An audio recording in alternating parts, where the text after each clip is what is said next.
Oh, Judy. You just bring tears. Daniel Nahman, who we've had here in our church before, is the author of that. And Lori, thank you so much, band. Thank you. And I've never heard it performed quite like that. It's just unique. Thank you.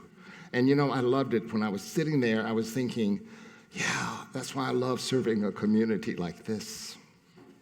Because they don't just put a little toe in their stream of life. They dive in, sometimes without even life jackets. They still just dive in. And I love it. I think, I ask myself, am I diving into life? And I think that some areas of my life, I'm diving pretty good.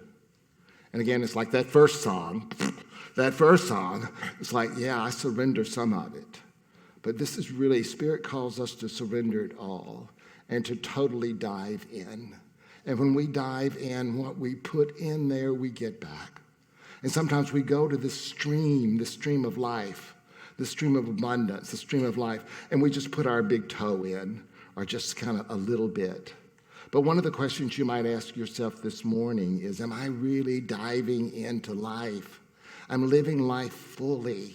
Am I really living life fully the way Spirit intends for me to live? And I can hear what's going on in your minds. You don't think I can, but I can. I can hear. You're going like, oh my gosh, I'm retired. I don't have, I'm finished. Let someone else dive in. Forget it. Dive in. Dive in fully. Wow. So, Judy, you really spoke to my soul this morning, and I got to think about what areas am I withholding in my life? What areas am I not willing to trust Spirit to totally dive in? Is it around my health? Is it around my finances? Is it around my relationships? Is it around my career? Where am I not diving in? So I think if each and every one of us came up with that, where am I not diving in? And maybe you're all in. That was a campaign slogan, all in. Maybe you're all in. But you get to decide that. And why I love this congregation so much is because I see each and every one of you diving in here, but also diving in outside of this community. And you are the unity. You are the unity that takes, you are unity. It's not Reverend Pat. Well, I'm part of it. But it's your unity. Your unity in the community. Your unity wherever you go. That was not the lesson this morning at all. But maybe it was the lesson. I don't know. Maybe it was the lesson. Every July we do a prosperity series. And this I love the name of this. Together we move forward in abundance. But it's the we. It's the together we move forward. And as I said last week, as one individual in this congregation raises its consciousness and does the work that it needs to do, it influences everyone. Therefore, my dear friends, when we come together in the community, there is the collective we. Transformation of our lives is not about just me and my little world. It's the we part. We need each other in order to transform our lives. And that's why one of the reasons I believe that we come to church on Sunday morning. So to remind ourselves that we need each other. We need each other for support. Because I'm going to share with you that these principles we teach, and you know the principles, you can rattle them off like that. I wish I could live them like that. Whoa. But you know them. And I need you to help me live these principles. And you need each other as well. Next month, we're going to be looking at our principles and how can we live more into these principles that we teach. But this month, we're looking at prosperity. You might remember that last week I spoke, and we always say that basic principle, if you walk out of here with nothing else, know that, as giving and receiving is what Jesus taught. Jesus taught that law, that spiritual law, as we give, we will receive. And so what happens is I've noticed, my dear friends, that we're all pretty good about giving. We're all pretty good about it. But if I've observed that we're not so good about this receiving part. I talked a little bit about that last week. That receiving part, sometimes when we even get a compliment, we discount the compliment. You notice that? Or when someone says, I'd like to do this for you, how can I help you? We go, oh, I got this. Every time. because I want to be in control. I got this. I don't need your help. Well, it's a we program. Yes, you do. And so that's what happens in this we program. We allow others to give to us. We have a lot of fun giving, and we were taught that. First, giving is greater than receiving. I was taught that. And then I also mentioned last week that I talked about the importance of, that we put God first in our life, not just financially, but we put God first in our time and our talent and our treasure. We put God first. Put God first early in the morning. Oh my God, I have a friend in the morning that almost 4 out of 7 mornings, she or myself will text and will go, morning has broken. Oh my gosh, have you seen morning break lately? Have you gotten up? Don't show of hands, okay? But have you seen it early in the morning to know morning is broken? Oh my goodness. That first thing we do is we give God first. And then the second thing is we put ourselves second. And I'm now learning that the hard way. We put ourselves second. And when we put ourselves second, that means we give ourselves. We give with great love. We love ourselves. I love myself the way I am. There's nothing I need to do. Anyway, we won't go any farther, okay? I'm not trying out for choir, but, I love learning to love ourselves. And this is a hard one, standing in front of the mirror and without clothes, standing in front of the mirror and going, I love myself the way I am. That doesn't mean that there's nothing for me to do to change myself spiritually, emotionally, and physically. But what happens is we begin where we are, my friends. That's where we begin. And we don't have to wait until we're the body that we have or the finances we have or whatever we want. We don't have to wait to love ourselves. We love ourselves, and we love ourselves by being practical and giving ourselves these things that remind us that we love ourselves. And then we give to others. But we cannot give out of an empty bucket. We cannot give something that we don't have. And so we give. We give in a way that's beautiful. We give to others. We give to charity. We give in a loving way. We give to family. We give to friends. And then we open our mind, and then we open our heart to receive the good that the law says. You put it out there, and it will come back to you. And don't worry how it's going to come back to you. It's not your business. It's your business to give, and then to know that whatever we give will come back to us. Wow. So I've just noticed that sometimes it's not just me, sometimes others have that challenge of receiving. So I invite us all, and one of the things I invited you last week to do was look at the different ways this week on how you push it back, how you don't receive. I got the sweetest emails this week from people. That was a nice pleasure. I got the sweetest emails this week. Thank you. I got the sweetest emails about what they had received because they opened their heart to receive. This particular email said, I normally say no to this, and I heard your voice open my heart to receive, and therefore I said yes. Life is a yes process. So yes, open your heart to receive. When you give in those 3 areas, then know that the law will not be mocked. It's the law of circulation. And guess what? You will receive exactly what you've put out there, the law of compensation.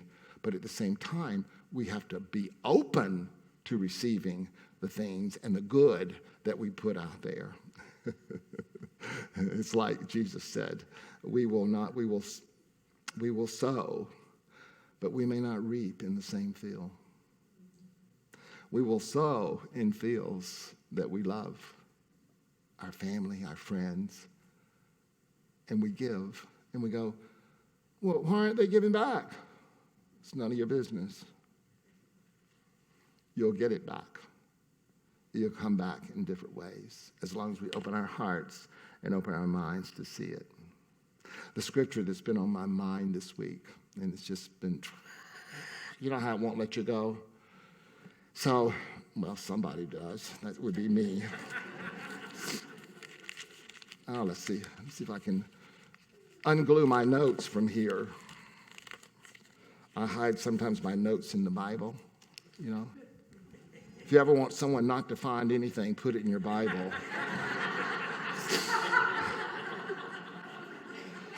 I'm serious, you know.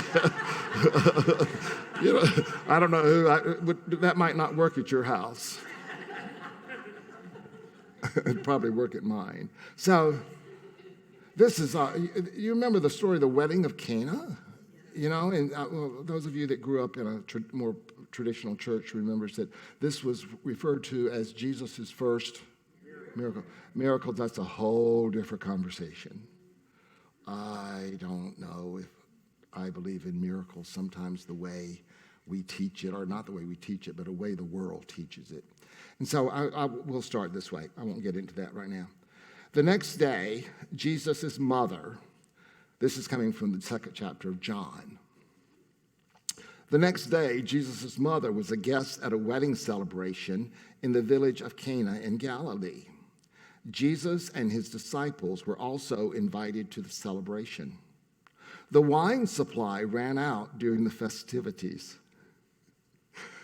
When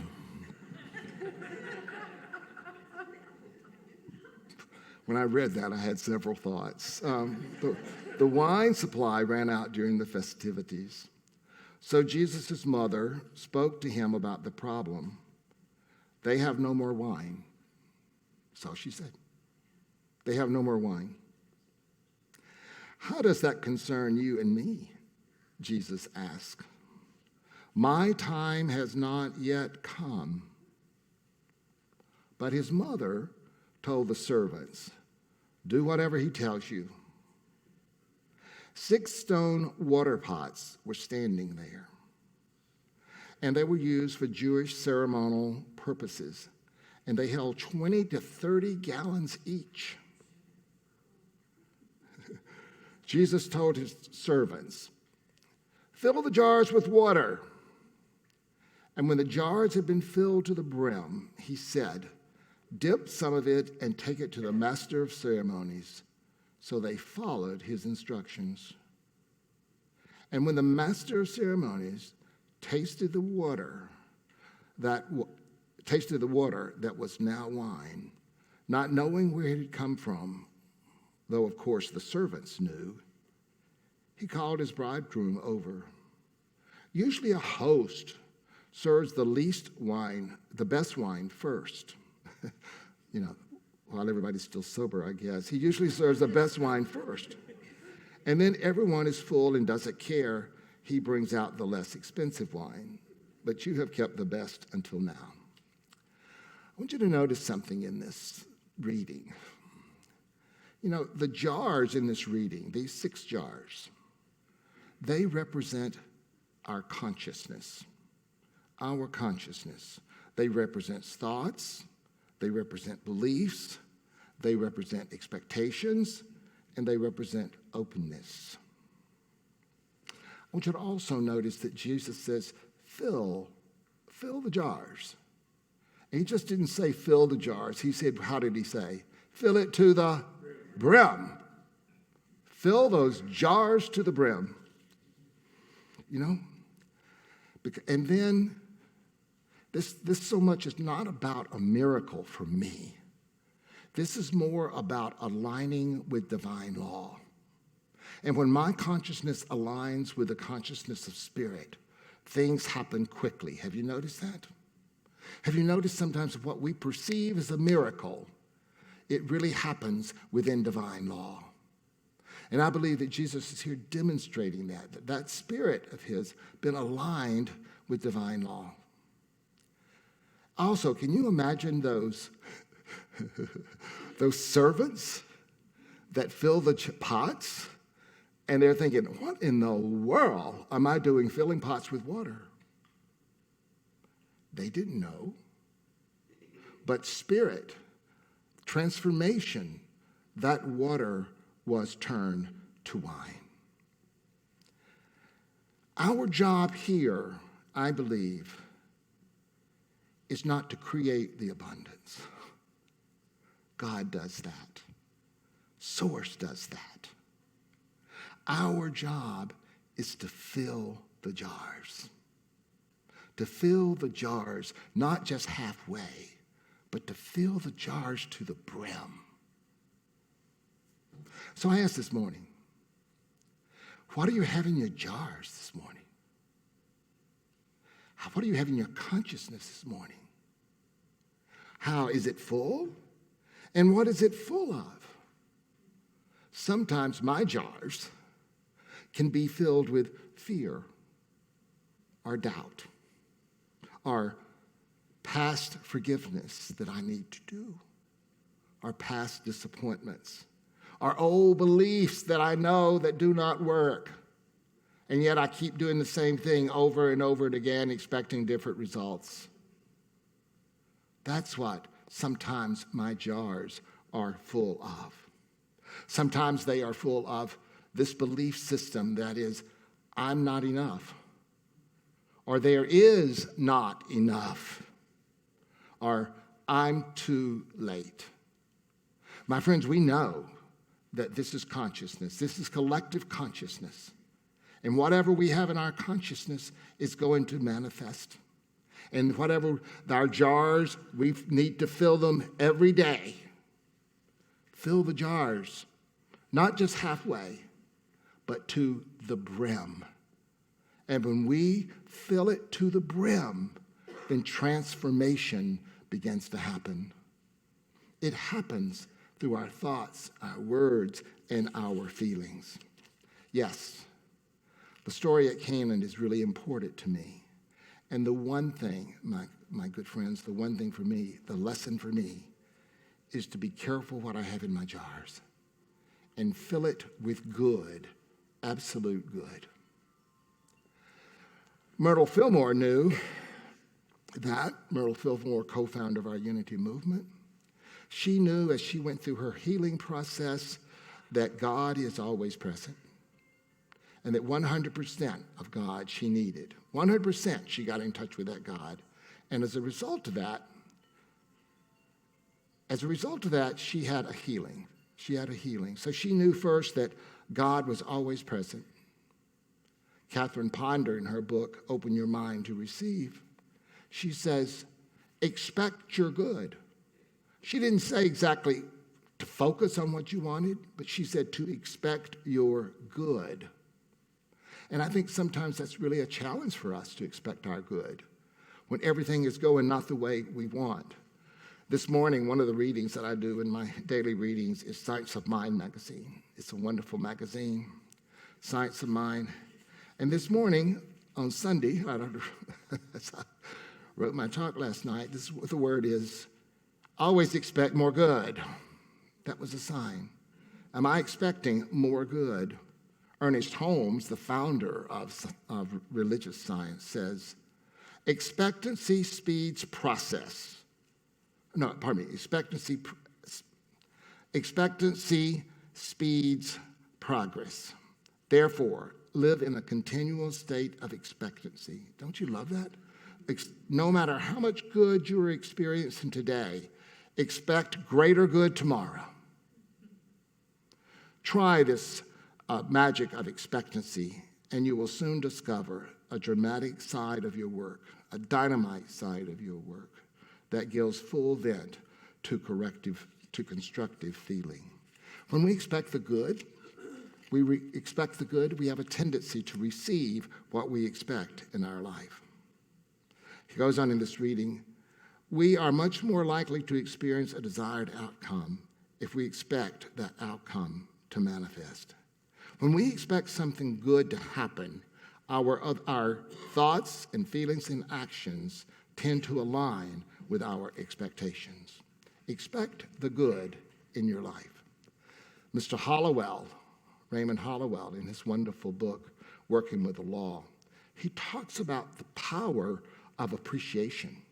Those things that we appreciate have a tendency to increase in our life. He also says that as we become spiritual students, as we look for the negative and we focus on the negative and we see what's not working, because we can always find something that's not working, but as we focus on that, then guess what happens? He says our consciousness becomes smaller and smaller. He says when we appreciate something, it becomes larger and larger. On a personal story, recently, several months ago, some of you may know this, that my twin brother, we're not identical twins, but I have a twin brother, and my twin brother was diagnosed with Parkinson's. And obviously that is not what any family would like or any family would expect. I've done a better job of staying in touch with my twin brother, speaking to him at least twice a week. But something that's amazed me through this process, my dear friends, is his wife, Cynthia. His wife, Cynthia, they've been married for 46 years. An amazing process for me as I pray with her, pray with my brother. But I see Cynthia doing something. She steps out every morning and she fills the jars. She fills the jars. She fills the jars with patience, with compassion, with understanding, and with love. She's right there for him. She fills those jars every morning. And what I do know is prosperity is material, yes, but it's so much more. For me, this is not a story necessarily just about a diagnosis, but it is a love story. It is the love story that I see happening with her as she steps in and she fills the jars. And abundance sometimes is just being there for someone, walking side by side with them on their spiritual journey. That's abundance. Being present to them, that's abundance. Not knowing the outcome and still being present, that is abundance. So yes, prosperity is so much more. It's really, if you nail it down, prosperity is about love. It's about love. And that's what I love about this congregation. During the hard times, you as a congregation, you've been here to fill the jars. You've been here to fill the jars with faith and hope and love. During these challenging times that we've experienced, we've had some challenging times for this church. But as a result of that challenging times, I believe with all my heart, the collective consciousness of this church has grown. It's grown because each and every one of you has stepped up during these times and you have said, yes, I am going to fill the jar. I'm going to fill it with my generosity. I'm going to fill the jar with prayer. Here are the prayer stones. I'm going to fill the jar. I'm going to fill the jar with faith. I'm going to hold and I'm going to believe in my heart until these manifest in our lives. So each and everything that seems like a setback has really been the preparation for a setup for us to move forward. Let the past bury the past. And I think sometimes we hang too much on that past. And as long as we hang on to that past, we are not going to manifest the good or prepare the vessel for the good to flow within us. Remember, our job is not to make the wine. Our job is to simply fill the jars. And the transformation takes place with God and with Spirit. I want to close my talk this morning with a few affirmations that I want you to participate with me in. If I can find them, here we go. I want you to participate. I am open and receptive to the infinite good of God. Together. I am open and receptive to the infinite good of God. I trust the divine flow of life. Together. I trust the divine flow of life. I receive with gratitude. Together. I receive with gratitude. I give with love. I give with love. I am a vessel through which abundance expresses. Together. I am a vessel through which abundance expresses. Your assignment this week, if you choose to accept it, dear friends, again, I want you to look at where you are blocking, where you are not diving in, totally diving in to that river of life. And ask yourself, what do I need to do in order to dive in? And it's more than buying a swimsuit. I love you. I bless you. And I behold the living presence of God within you. And so it is. Amen.